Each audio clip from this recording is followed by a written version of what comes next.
You found us. I'm so glad you did, but I am sorry that you had to. Who are we?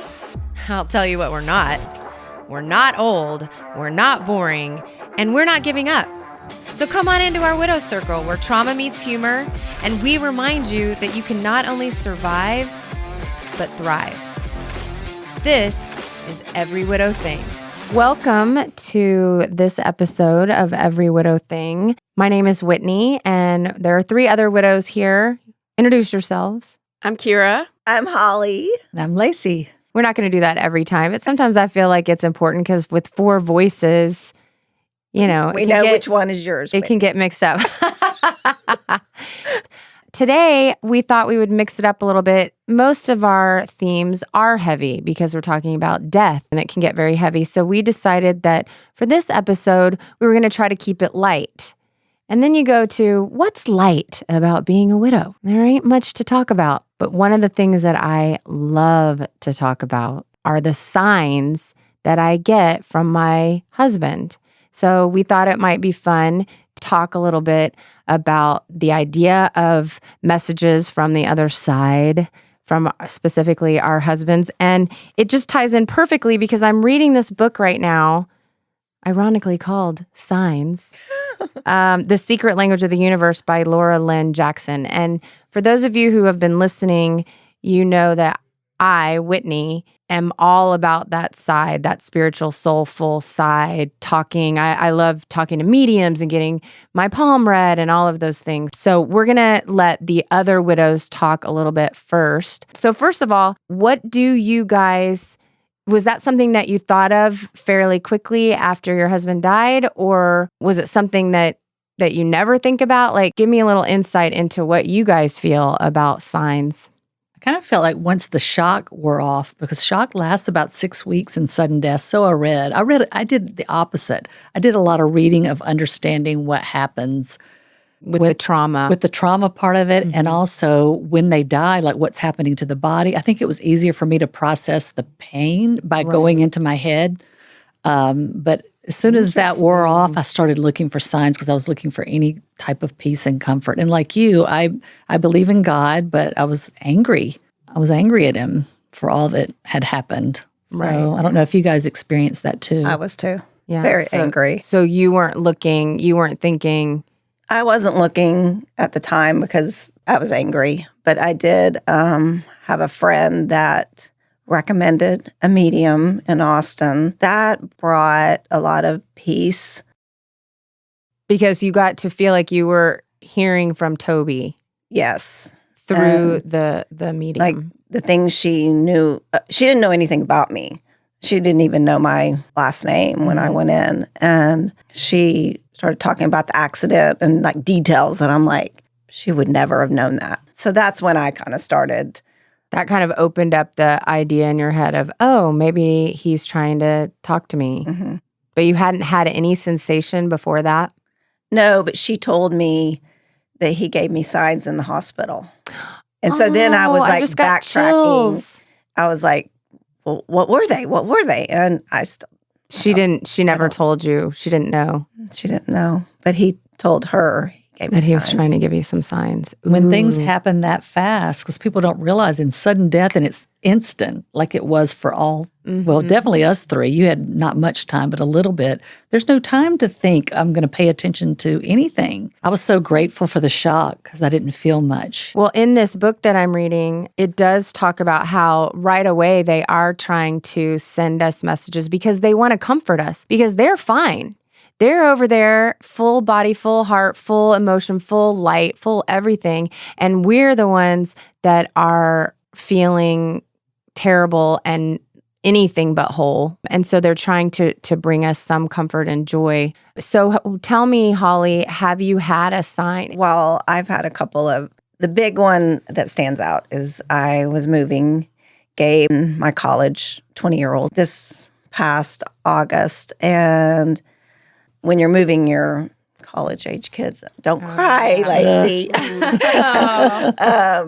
it's emotional when you're doing Yeah. it by yourself. Yes. And all the other dads are there yes. setting up and helping and carrying. Yes. The freshman year, my sister helped me, and that was 2020. So I was just so happy he was going to college. And, Right. 'Cause Out of this that. was during the pandemic. right. So that year was okay. And then the second year, there's a little bit of drama. I panicked a little bit. But then third year, he was moving into a house. So we're moving furniture. He was driving the U-Haul. I was driving my car by myself. And I just like broke down on the way driving up to Fort Worth. And I was like crying. I think I called you crying. I don't know. I was Calling. calling people crying. And I was just panicked because I was like, how are we going to put all this IKEA furniture together? So stupid. That sends everyone into a panic. So I pull in, I got to the house first, and I was pulled in, and I'm like sitting in the driveway by myself crying. And Here Comes the Sun by the Beatles came on. And that was a song that was played at his memorial. Oh. So you immediately felt I was like, calmer. okay, I got this. Yeah. So I felt a little calm when you said that because I always hold my breath when you guys are telling your stories. I don't know why I find myself doing that. I guess because it's emotional. Yeah, it is emotional. What about you, Keira? What do you feel about signs? Was it something, obviously, in your case, you were in the hospital for quite some time. You had to just focus on the physical here and now. Yeah, I think, I don't know if I was looking for signs per se. I had a strong urge to know that he was all right. I kind of had this feeling. I also, believe in God, grew up Christian, wasn't really connecting with God in those moments, but I was trying to connect with Frank for sure. And I was in the hospital for many weeks, and there was just a lot of like a fugue state where I was in and out of surgery and I was on medication, and I had some emergency situations even within the hospital where I was in trouble, and a lot of in and out of sleep and consciousness. And so there were dreams in which he came to me quite frequently in the hospital. He was still alive. I was so relieved to see him. And maybe that was the sign that he was okay on the other side. But that was also very painful because in the dream, we would just be hanging out like everything was fine. Right. And he would act as though none of this had happened. And I would say, but wait, we had this massive car accident. And he would say, what do you mean? No, And then I would wake up and I, had tubes and casts and bandages, and I'm alone and I'm in this hospital room. And so it was like moments of joy, like, connecting with him, and then harsh reality.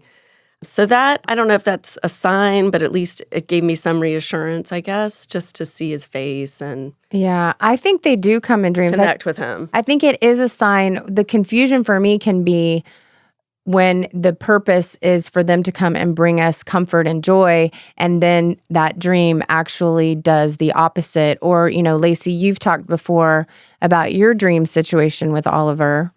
They're never good. They're Yeah. always that he comes back and he acts as though nothing has happened. And I'm like, where have you been? And he never answers the question. But like you, Keira, I did not look for signs early on. I was just trying to get through the day. And maybe I was not that spiritual because I was so angry. Right. But I had, when we talked about, we were going to talk about signs, I thought about it yesterday, and then it escaped my brain again. Because that's what happens when you're a widow. Sometimes you can't remember things, or maybe it's my age. I don't know. We're going to go with widow. We'll go with that. The widow brain. Right after Oliver died, I guess it was just like a month later, I had to take him to the pediatrician because Ryder had strep. To back up, my husband died of group A strep toxic shock, which we talked about. But my son also had strep at the same time. So the pediatrician had immediately put him on an antibiotic. He got better. The problem was he said, you're going to have to see an ENT. So we went to see the first ENT, and the guy, I'll never forget his face. He was such a jerk. He said, if that kid doesn't get his tonsils out right away, he's going to die. What And this he is knew what after had Oliver had already died. And he said it knowing. And so I took him outside and we had a chat, as you can only imagine. You led that man out by his ear. And then I took my son and we left, and I immediately found someone else, Dr. Mark Brown, God love him, hope he hears this, went to see him, and he said, look, yes, he does need to have them out. If it's not today, it's not a month, it's not 6 months, if it's a year. He said, before the year, we need to take them out because they're rather large. And he said, and he keeps getting sick. So flash forward, we set up the surgery, and on surgery day, a nurse came and got him and said, we're going to take you back to the waiting room of the OR. And she let me and my sister, and my mom was at home, let us come in there and be with him. Mm-hmm. So we started talking. Ryder's, of course, playing his German Game Boy that his dad had given him. He's playing that, seems oblivious to that he's about to have surgery. And the nurse introduced her name, and I didn't catch it, but I heard her German accent. It was super heavy. And I said, where are you from? And she said, I'm from Germany. And I said, oh, I could tell that. I said, what did you say your name was? And she said, Dagmar. When she looked at me and said that, you know when someone's looking at you and they see you. Yes. And you know I'm they see getting chills right now. That was Oliver's mother's name. Oh my gosh. Wow. She died when Oliver was 10. Mm. And it was like, and I'm still, that day, I still can see her looking at me. And I said, you're kidding. And she goes, I'm not. And then she started speaking German to my son, who'd had 3 years of German classes, but he wasn't that good. He He was like, meine Deutsch ist nicht gut. So that's about all I know. So he was answering her. And then as they went back, they were speaking in his limited German on the way back. And I just got this sense of peace. Did you tell her, the nurse? Oh, I told her that my late husband's mother's name was that, but she was looking at me as though she knew. Yeah. It was weird. Oh, wow. Yeah, my sister said, I said, am I imagining that? She goes, no. That's part of, when you think of signs, it doesn't just have to be like a bluebird that literally lands on your shoulder, and gives you a kiss on the cheek. Like it doesn't have to be. That would be amazing, by the way. That would be amazing. Hunter, Cinderella. I want that one next. But it can be circumstances where, for example, they bring a person in at the exact right time that has a tie. Like I'm still getting chills from that story. A stressful moment, right? Yes. Your son's guys going into had surgery. Kids that had to have surgery right after, and I wasn't prepared for that. It was just scary, and to put your kid under. Yeah. Oh, It's I was frightening. a mess. My kids have both, 2 out of the 3 have gotten their wisdom teeth pulled. I have been a disaster both times when the boys went in. Because one, I'm by myself, Right. and I'm the emotional one. I know y'all are shocked. But in the relationship, Hunter was the grounded one, and I was always up here, and I was trying to ground myself. And both times I'm sitting in the waiting room, and our band was Journey. Hunter always came to me through music. That's his main way for us to communicate is through music. And a Journey song played both times. Now, you could say the naysayers or the eye rollers or whatever out there could be like, okay, well, Journey's a popular band, especially now, elevator music type, whatever. And I'm like, So, okay, fine. One time maybe a coincidence. But both times he brought me that calmness through that song. And I hear that song just over spring break. I was sad because I was skiing with the kids by myself. And that's when it hits you a lot, when you're doing something as a family and he's not there. And so it doesn't feel like you're with your family fully. And I was really bummed about it. And 4 different times he brought a Journey song to me. And he loved Bullet Bourbon. And I see that as a sign a lot too. And we went into our Airbnb and I opened the cabinets, and up at the very top, they were like throwaway cups, like little like plastic cups that most people, it's not like the Airbnb was like, we're going to put these nice plastic bullet, cups or whatever up there. It was like somebody had just saved them, and they were up there at the very top. And I was like, okay, he's here. It's not the same. I want him here to help me take these freaking boots off, Right. But Skiing is so much work. oh my gosh, I was exhausted. People don't good. realize those vacations are hard. Yes, they When really are. When you go alone with your kid, and part Yes. of it is you have no other adult to talk to. Yes. But I think it's hard. Trying to find other adults to go on vacation's really hard because their kids have to have the same spring break or other holidays. I've tried to do that, and sometimes it works out, but a lot of times it doesn't. So it's you and your kid. The good news is I don't know about you, but it's brought me closer to my son. We'll ski together, sort of. I'm falling and they're going down the mountain, but You're going down the mountain. I'm going down the mountain on my butt. Yeah. Wait for me. But when we get home, they kind of want to veg and they're on their phones. I definitely think in those moments, especially like on vacation, be aware. And it can be something like, sometimes it's like very specific to you. You talk about there's a license plate, Lacey. You had a nickname for Oliver that you don't want to share because it's a little naughty. But give us that story again. I posted on our Instagram, Every Widow thing, that it's happened twice that I was driving along. Usually it's happening when I'm kind of upset and just thinking, and I'm talking to myself. I do that quite a lot. So if you see me in the car and I'm riding around, I'm not singing. I'm actually talking to myself. Oh, wow. Play things out in my head, but I do it out loud. But this particular day that I posted it, I ran into a car. I was right behind it, had NGB, and that was his nickname. From the moment I met him, that's what I started calling him, and it stuck with him, but I don't want to share it. They do send, it can be license plate, numbers. There are some common ones that a lot of people feel. Red cardinals, I just saw one yesterday, Bugs. Ladybugs, I have a bazillion ladybugs. Music is another one. Rainbows.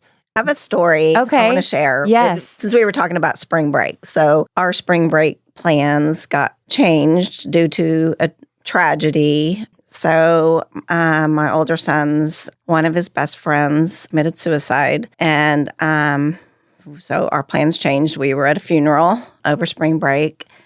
And I was sitting there with my son and his two friends. They were all best friends. And we were in Seattle, so it was cold and rainy.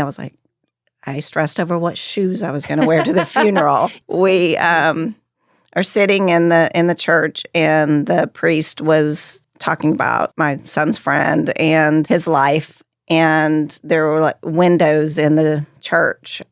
The clouds cleared, and the sun blasted through and like shined directly on Gabe and his friends. That is so amazing. It's amazing. And I just like looked up, and they Did they notice it? But it was bizarre. Did you guys ever talk about it after that?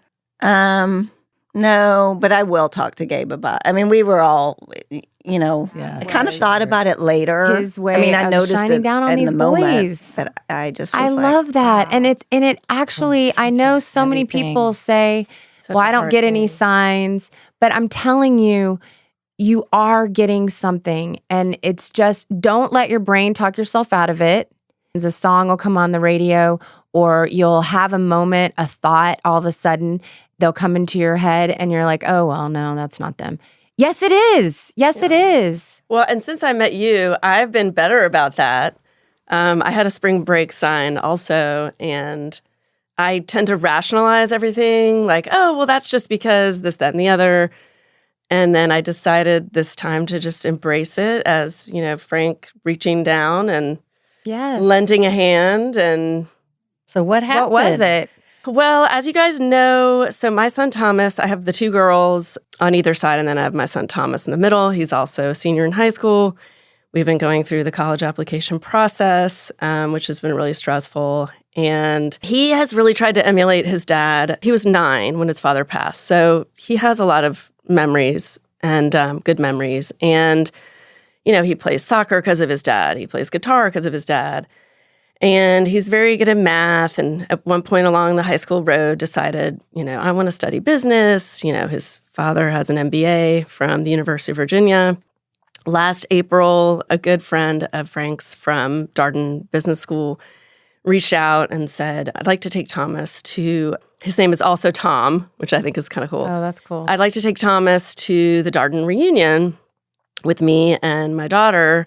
and who's also looking at colleges. And, he can meet some of Frank's friends from B school and see the college and all of that. And I was just so grateful because when someone reaches out to help, Absolutely. I'm already struggling with college visits and juggling the other two kids. And so I'm like, thank you so much. That's fabulous. Thomas would love to go. So he goes to the business school reunion and gets to meet a lot of people that knew his dad in an academic setting, which was kind of cool. Got him kind of, jazzed about college in general and about UVA. So fast forward to the fall, he decides he wants to early decision to University of Virginia. And unfortunately, he was deferred. So that was disappointing. And the whole time I'm praying to Frank. I'm like, okay, Frank, just this is what he wants. Just throw him the bone. Just get him into this school. Right. He's worked really hard. He's such a good kid. He just wants to follow in your footsteps. So he was deferred. So we kind of as you do, if you've had a kid go through this process, you kind of move on. You continue with your apps. He got into some other great schools. And then over spring break, I actually wasn't with him. He was in California with some friends. And I get this, email that the UVA regular decision is coming out. And I'm like, you know what? I'm not even going to bother Thomas. He's having fun with his friends. And we're on the mountain all day skiing on Friday. I don't have any service up there really.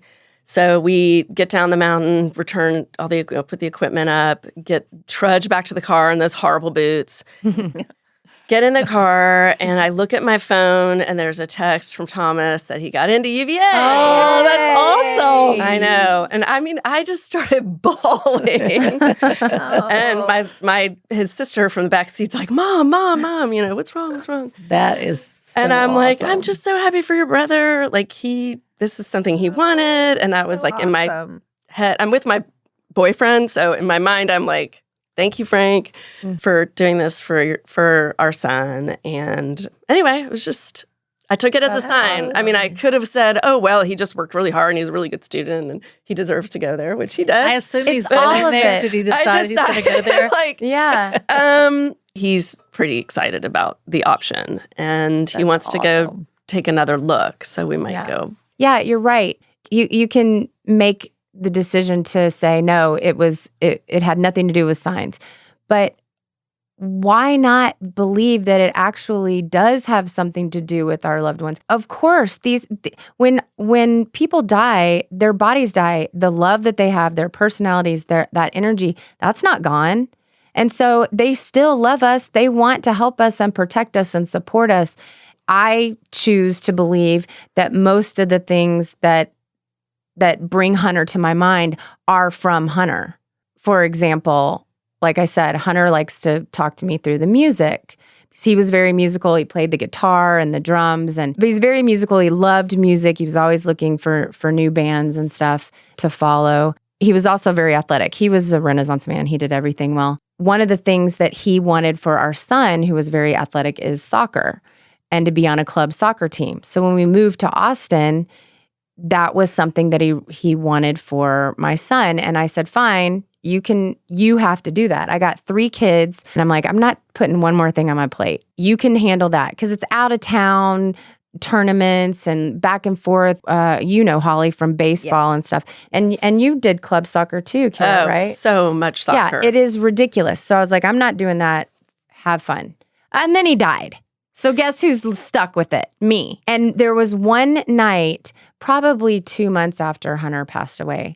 So I'm on Southwest Parkway, pitch black, 10 o'clock at night. I'm exhausted and I'm driving to pick up Hayden from soccer practice. And I just started reaming on Hunter. I was just like, this is bullshit. This wasn't part of the plan. I don't want to do this. I shouldn't be having to do this. And now you got me doing this. And this is just so unfair. And the next song that comes on the radio is Too Late to Apologize by One Republic. And I just started laughing. I was like, you know what? It is too late to apologize, but well played, And then I just sang the song as loud as I could and went and picked up Hayden. But that is Hunter. Like, And if you think about your husband and their personalities, that's also how they're going to give their signs. Exactly. Yesterday, I saw that red cardinal out on the tree, and I was like, okay, Hunter, if that's you, can the bird please come to the windowsill? Can it just get a little closer? And I was staring at the bird, and the bird was staring at me. And I had this thought of like, oh, no, Hunter doesn't like to do what he's told. He's not going to perform. He's not going to let that bird come closer. I should just be happy that the bird's here, So that's another thing that you need to consider when you're considering the person that you want the sign to come from. And it can be, like I said, something generic. A lot of people talk about coins showing up randomly. I just thought of something. It can come through your children. I don't know if you've seen that. Yeah. I remember, it just came to me just this minute. Thank you, Oliver. Early, exactly. And he was an introvert and very quiet, polar opposite of me. So everything was always subtle. So the signs, I guess they are subtle. But I remember this now, right after he died, I remember crying in the kitchen.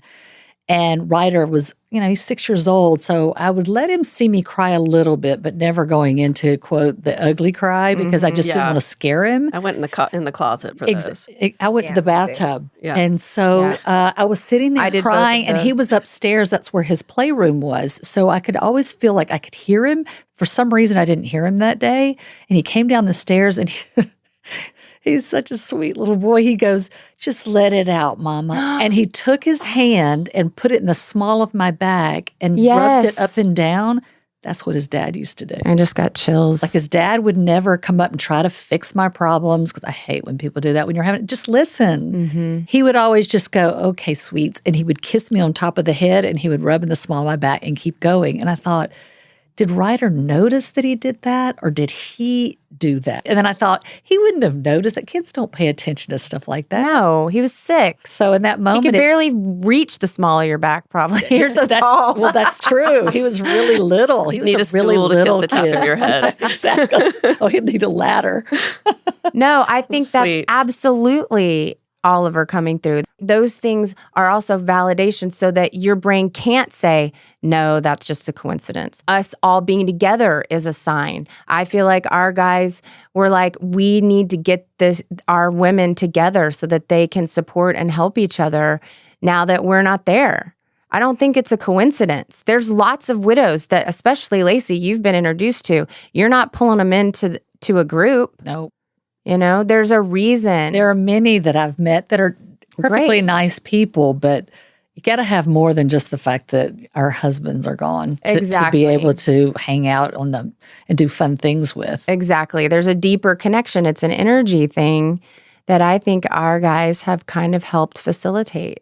I could talk about this for hours upon hours. I did want to share, because I have heard several times, and even some of you in this group have said, well, I don't get a lot of signs, or maybe I'm not open enough to it. And so I wanted to, I'm reading this book, Signs by Laura Lynn Jackson. It's really awesome. She shares a little bit of how you can kind of try. First of all, you don't have to be ready for a sign. You don't have to be open necessarily. I thought that, you have to be really open and aware. And you do to see all of them. But they're going to get the sign to you whether you're ready or not. Just like that small of the back sign that you got from Oliver. You weren't necessarily registering it in the moment, but when you look back, you recognize, it's that hindsight is 2020. So one of the things that she suggests in the book for looking for signs is going back and thinking, well, could this possibly have been Hunter or Oliver or Toby or Frank? And the answer, I think, is yes, it is. So that's one way to kind of think, well, you are going to have some signs. So you look back. Another thing that you can do is, like I said before, if it's in your head, if they come into your head, that's them. Don't question it. And some would say, well, aren't you always thinking about them?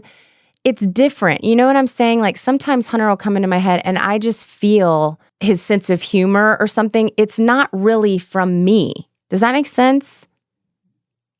No, yes. No. Yeah. Most of mine comes through people and a lot through my son because they're similar. Yes. But just their nuances are very similar. And unlike, I don't know about some of your kids were older, Ryder doesn't remember him all that well. So his way in the world makes me think, gosh, is that him or is that just that they're biologically Well, I think it's both. I think similar. It's both. But I have read, not in this book, but in other things that I've read, they'll say like if you see someone on the street and it looks like your person, take that as just a little nudge, a hello from them. Or if you see their name. One time I was sitting on my porch and this big truck came by and it had Hunter on the side.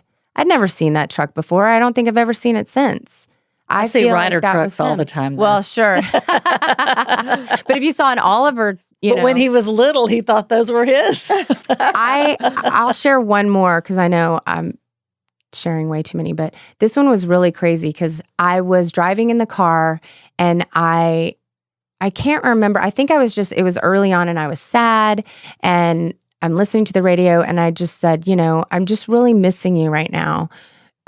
Can you just give me something? And the radio announcer came on and he was announcing the winner of some contest that they had just had. And the winner was Wendell. Okay, well, y'all didn't know this, but that's Hunter's first name is Wendell. And I was I knew like, that. So weird. You knew that. I don't know. I didn't know Remember that. why I know that? No, because you said, because when that's Why a whole did they nother name thing. him that? It was just, right? I know. His parents didn't love him. He was named after his grandfather, so y'all can all suck it. Oh, sorry. Some people would say, okay, There's well, a reason for that. but how many Wendells do you know? Number one, and how many Wendells? There's would one be, on Bumble. Oh, right, Holly. Well, one dating's day a whole nother episode. When are you going out with Wendell? tell the story. I have a thing about names. And she was like, I can't go out with him. His name is Wendell. I went I on go- a date with a Frank. I was set up with a Frank. Oh, that's funny. And I mean, it's a pretty common name. I remember being really conflicted about, we just went and had a bite to eat. It was not a big deal. But I remember being sort of When you conflicted about hesitated, that. I was like, Why? Like, I don't know if I could date another Frank, right? How Yeah, odd would that's that be? Yeah. It It's would better just- than Wendell. hey, I mean, I don't know if I could ever date a Wendell, to be fair, but well, guess what, you guys? I did, and it was amazing. All right. Didn't go by Wendell. But he went by Hunter. But if there's a reason he went by Hunter. yes, there definitely I was. mean, like, But anyway, going back to the sign, how crazy is that? How crazy we is that? diverted. We diverted. That's okay. That You happens had to to us make all fun the of my time. We just want to talk make about fun of dating. my dead husband's name. We are going to talk about dating Why are you looking at me? because Keira, because Keira, you've dated the most out of all Take it of away, us. Take it Keira. away, Keira. It's going to be the Keira hour. Oh, I have so many funny stories. Anyway, we just want you guys to know that you aren't alone. And if you are interested in looking for signs, ask your person, send me something, and having faith that when you do have the feeling it's from your partner or your loved one, that it is actually them. That's the worst part. I think our brain tries to tell us that it's not true. And if you're talking to people who don't believe it's true, it doesn't matter.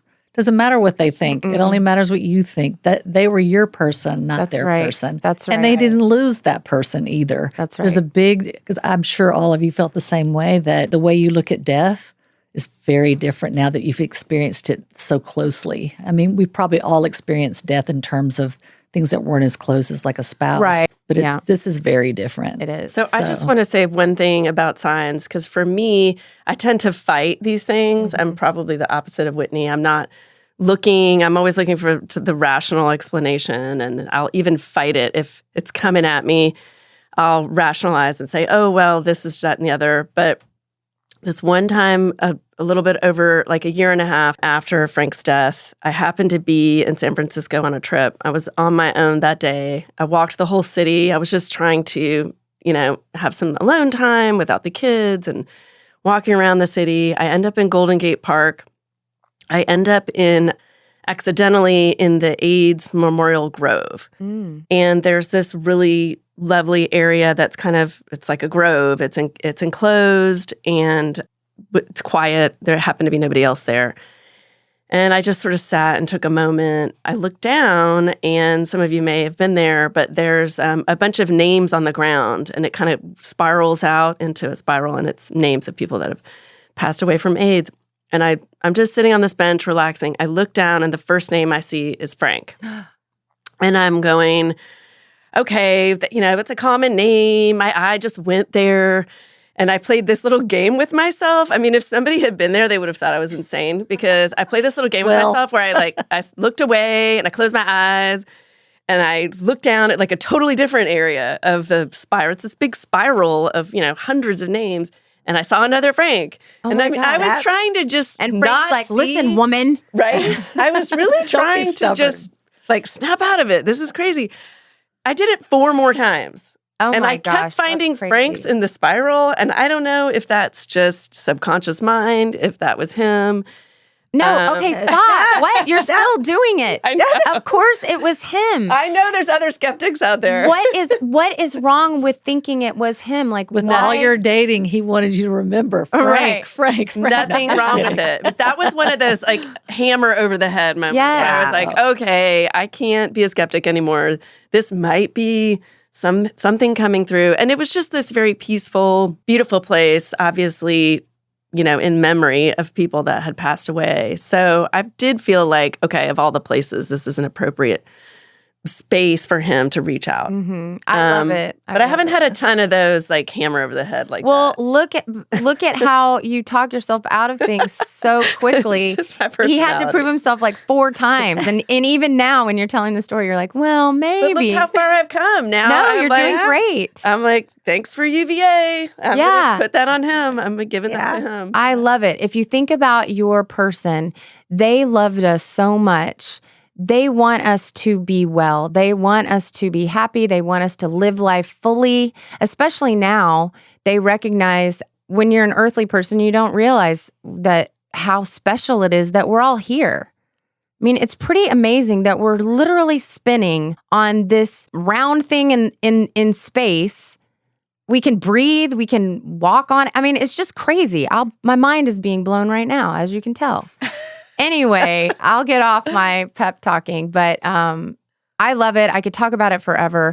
The signs, I truly believe, are there, and it is supposed to bring us comfort and peace. Keep your eyes open. Talk to your person. Ask them to bring you a sign, and then don't question it when it comes. I know. And just enjoy it. Embrace and enjoy. Yes. As always, So you can go the to signs. That's right. And you can go to another sign right now is to go to Instagram and follow us, Every Widow Thing. Just click the follow button and you'll get more interesting information like the stuff you got today. Thank you.